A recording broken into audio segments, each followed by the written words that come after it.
आप देख रहे हैं समाचार एजेंसी ऑफ इंडिया में साइन न्यूज। नमस्कार दोस्तों, समाचार एजेंसी ऑफ इंडिया के साइन न्यूज में एक बार फिर आपका स्वागत है। मध्य प्रदेश में प्रशासनिक फेरबदल के बाद सिवनी जिले में भारतीय प्रशासनिक सेवा की अधिकारी नेहा मीणा ने पदभार ग्रहण कर लिया है। उन्होंने प्रशासनिक पारदर्शिता और योजनाओं के प्रभावी क्रियान्वयन पर जोर दिया है। अपने अनुभवों और नवाचारों से जिले में विकास को नई दिशा उनके नेतृत्व में मिलने की उम्मीद जगती हुई दिखाई दे रही है। प्रशासनिक स्तर पर महत्वपूर्ण बदलाव प्रदेश में हुआ। भारतीय प्रशासनिक सेवा के 2014 बैच की अधिकारी नेहा मीणा ने जिले की नई कलेक्टर के रूप में विधिवत पदभार ग्रहण कर लिया है। उन्होंने श्रीमती शीतला पटले से पदभार लिया और पदभार संभालते ही उन्होंने स्पष्ट कर दिया कि उनका मुख्य फोकस पारदर्शिता, सुशासन और जन कल्याणकारी योजनाओं के प्रभावी क्रियान्वयन पर रहेगा। नेहा मीणा का शैक्षणिक और पेशेवर सफर बहुत प्रभावशाली रहा है। वे मूल रूप से राजस्थान की निवासी हैं।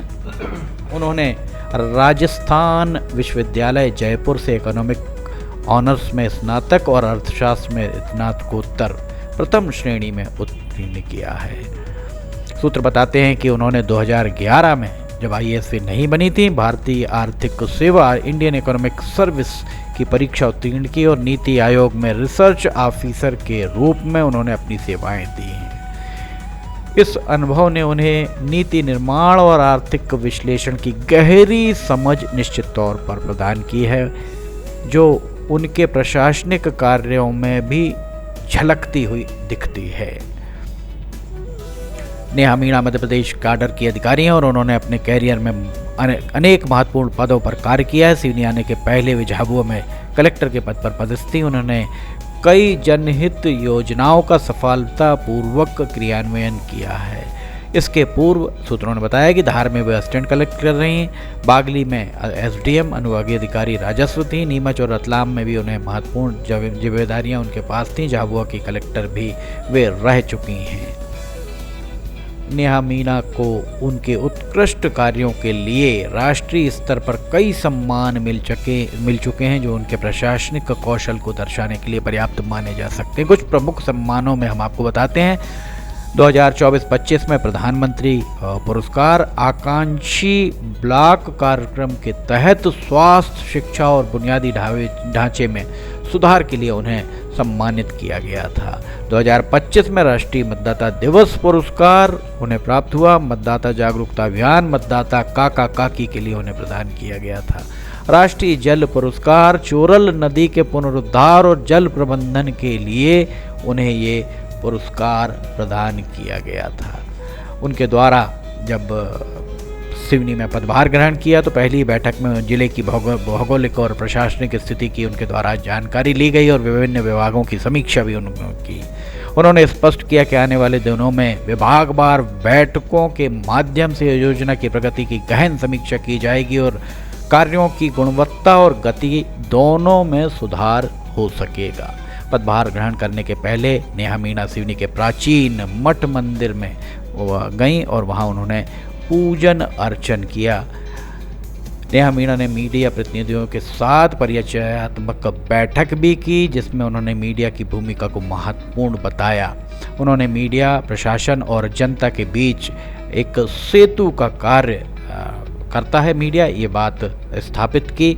जनहित के मुद्दों को सामने लाने की इसमें अहम भूमिका रहेगी। उन्होंने स्वास्थ्य और शिक्षा पर विशेष फोकस देने की बात कही। स्थानीय आवश्यकताओं के अनुरूप विकास और सकारात्मक तथा तथ्यपरक संवाद को बढ़ावा देने की उनके द्वारा बात की।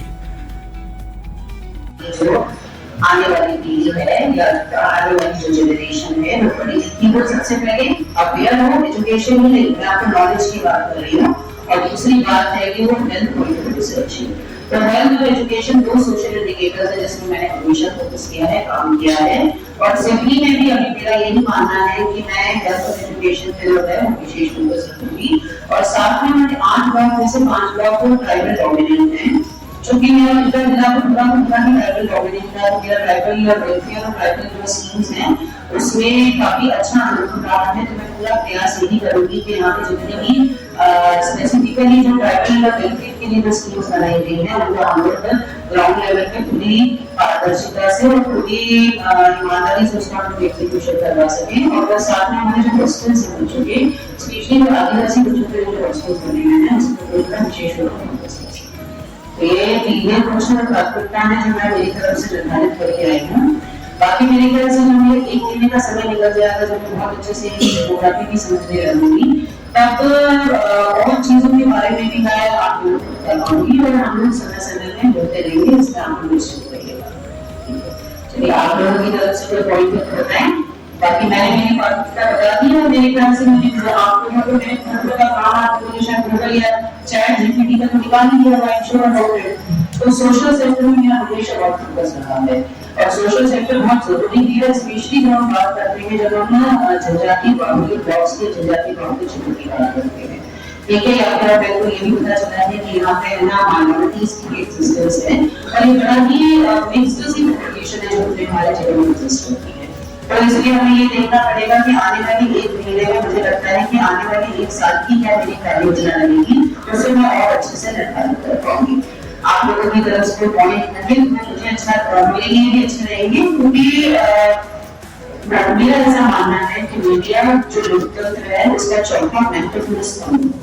ठीक है, तो हम लोग जब राजनीति की बात करते हैं, हम लोग जो प्रशासन की बात करते हैं, हम लोग मीडिया की बात करते हैं, तो हम सब जब मिलकर एक दूसरे के साथ कार्य करते हैं तो सर्वहित भी काफी अच्छा होता है, जनता के लिए काफी अच्छा होता है। और कई बार ऐसी फीडबैक मुझे नीचे से जनप्रतिनिधियों के माध्यम से या मीडिया के माध्यम से भी मिल रहे थे। अगर हम इसमें छोटा सा भी इंटरवेंशन कर देते हैं तो उससे मुझे लगता है कि अगर इतना सा सुधार, छोटा मोटा सुधार भी अगर सार्वजनिक हित के लिए आवश्यक है तो उसमें कहीं भी सोचना होना चाहिए।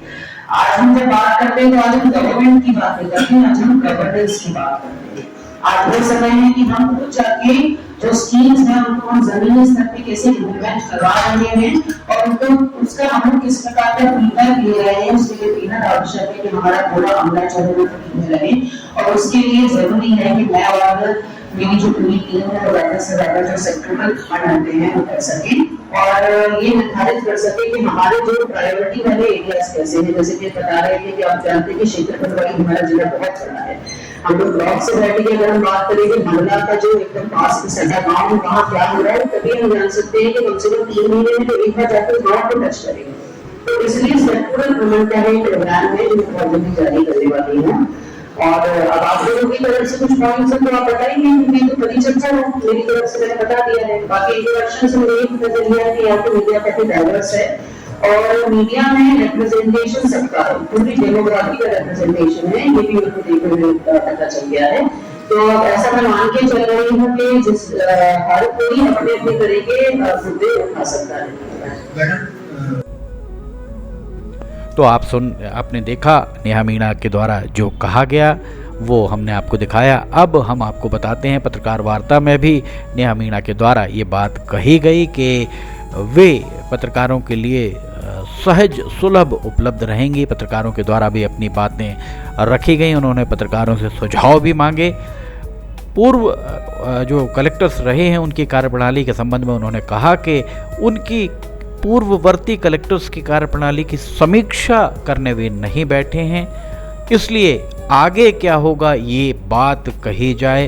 पत्रकारों का ये भी कहना था कि पत्रकार चूँकि सिवनी में ही हैं और वे प्रशासनिक मुखियाओं को आते और जाते देखते हैं और अंत में जब शुरुआत में कोई भी नया प्रशासनिक मुखिया आता है वे अपनी प्राथमिकताएं बताता है, मीडिया से संवाद की बात कही जाती है, पर जब उनका तबादला होता है उसके कार्यकाल के बीच में वे जो भी कलेक्टर्स रहे हैं, प्रशासनिक मुखिया रहे हैं, वे मीडिया से पिछले 4-5-6 कलेक्टर्स की अगर बात करें तो मीडिया से बहुत ज़्यादा एक ही बार रूबरू हो पाते हैं, उसके बाद रूबरू नहीं हो पाते हैं। इसलिए मीडिया कर्मियों का ये भी कहना था कि वे चूँकि सिवनी के निवासी हैं, कलेक्टर्स आते हैं और चले जाते हैं और इस सब के चलते प्राथमिकताएं जो शुरुआत में बताई जाती हैं, उन प्राथमिकताओं पर 3 महीने, 6 महीने, 1 महीने या साल भर में कितनी प्रगति हुई, कहाँ तक अचीवमेंट हुआ, ये बात सामने नहीं आ पाती है।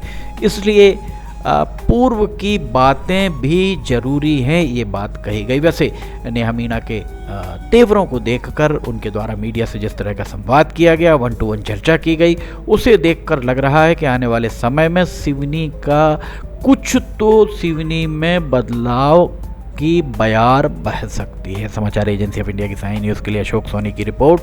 समाचार एजेंसी ऑफ इंडिया की साई न्यूज़ में खबरें अगर आपको पसंद आ रही हैं तो इन्हें लाइक, सब्सक्राइब, शेयर करना ना भूलिए। फिलहाल आपसे इजाज़त लेना चाहेंगे, हम फिर हाजिर होंगे। जय हिंद।